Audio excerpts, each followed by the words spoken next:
వరంగల్ పశ్చిమ నియోజకవర్గ శాసనసభ్యులు Nayani Rajender Reddy special development fund క్రింద ఈరోజు హనుమకొండ నగరంలోని 4వ డివిజన్ జ్యోతి బస్ నగర్లో 10 లక్షలు మరియు 60 డివిజన్ వడ్డేపల్లి టీచర్స్ కాలనీలో 35 లక్షలతో అంతర్గత రోడ్ల నిర్మాణ పనులకు భూమి పూజ కార్యక్రమం చేశారు. తెలంగాణ ప్రజా ప్రభుత్వ హయాంలో అన్ని రంగాల్లో నియోజకవర్గాన్ని అగ్రగామిగా ఉంచుతానని తెలిపారు. ఈ పర్యటనలో 4వ డివిజన్ పరిధిలోని లోటస్ కాలనీలో విస్తృతంగా పర్యటించారు. స్థానిక ప్రజా ప్రతినిధులు అధికారులు కాలనీ వాసులతో కలియ తిరిగారు. ప్రధాన సమస్యగా ఉన్న డ్రైనేజ్ నాలాలపై పేరుకుపోయిన పిచ్చి మొక్కలను త్వరితగతిన తీసేయాలని ఆదేశించారు.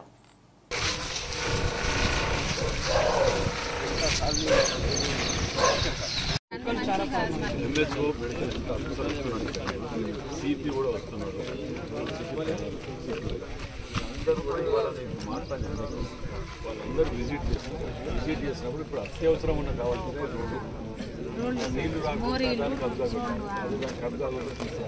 ఈ అత్యవసరం అంటే ఫస్ట్ కానివ్వండి. ఇక కుక్కలే అటుకొద్ది 2 రోజులు ఓకే పట్టుకుంటే దాన్ని కూడా చెప్తాను. ఒక్కసారి చెప్తే కూడా చెట్టు వాళ్ళకి సాఫ్ చేస్తారమ్మా. వాళ్ళు ఏం చెప్పినా అంటే వాళ్ళు ఏమంటారు గ్యాంగ్ వర్క్ అని ఉంటుంది. డివిజన్కు 4-5 ఉంటారు వర్కర్లు. వాళ్ళందరినీ ఇవాళ 20-30 మంది ఒక డివిజన్ మీద ఈ కాలనీ మీద పెట్టమన్నారు. ఇవాళ రేపో పెడతారు. ఒక్క రోజు అన్ని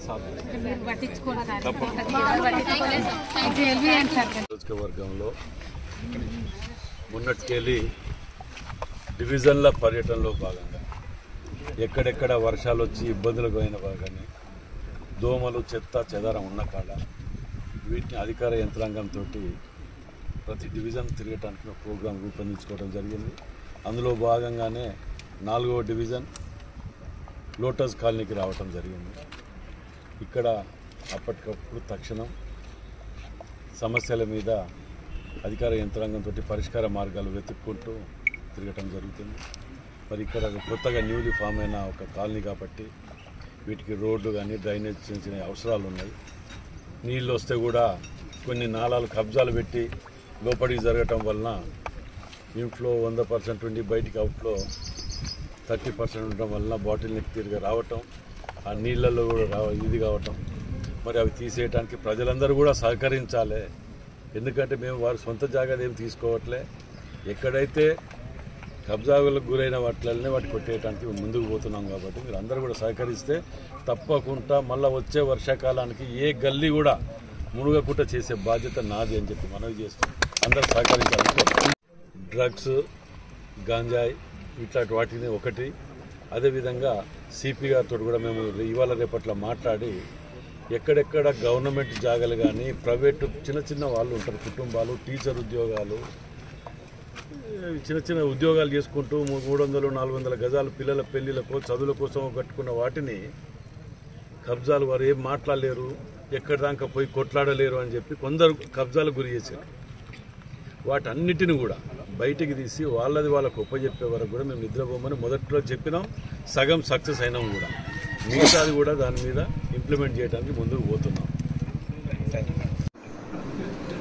మొన్నటి నుంచి డివిజన్ల పర్యటన, ఎక్కడెక్కడ సమస్యలు ఉన్నాయో ఆ సమస్యల మీద అధికార యంత్రాంగాన్ని తీసుకొని అధికార యంత్రాంగం ఆ యొక్క డివిజన్లలో ఉన్న డివిజన్ కాలనీ ప్రెసిడెంట్ కానివ్వండి, పెద్ద మనుషులు కానివ్వండి, అందరితోటి సంప్రదించుకుంటూ అక్కడి సమస్యలను అక్కడనే పరిష్కరించడానికి ఈ యొక్క పర్యటన స్టార్ట్ చేయడం జరిగింది. మరి ఈరోజు మంగళవారం 21వ రోజు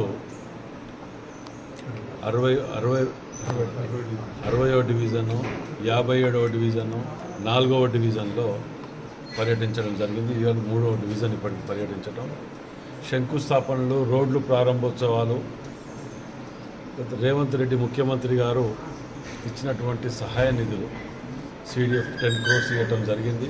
అదేవిధంగా కార్పొరేషన్లో కూడా మన ఫండ్స్ రీసెంట్గా ముఖ్యమంత్రి గారు రిలీజ్ చేయడం జరిగింది. అందులో భాగంగానే మరి ఎక్కడెక్కడ అత్యవసరంగా ఉన్నాయో అక్కడ సమస్యల్ని తక్షణం పరిష్కారం చేయడానికి నియోజకవర్గం ప్రతిరోజు ప్రతి వాడ తిరగడానికి మేము ఈ యొక్క కార్యక్రమం తీసుకోవడం జరిగింది. అందులో భాగంగానే ఇప్పుడు 60వ డివిజన్లో టీచర్స్ కాలనీ ఈ రోడ్డు వెంకటేశ్వర స్వామి టెంపుల్ దగ్గర నుంచి 35 లక్షల రూపాయలు సుమారు ఇవ్వటం జరిగింది. మరి ఆ 35 లక్షలే కాకుండా ఇంకొక 25 లక్షల దాకా మిగతా కంటిన్యూషన్ రోడ్ని కూడా ఎస్టిమేషన్ ఇవ్వటం జరిగింది. దాంట్లో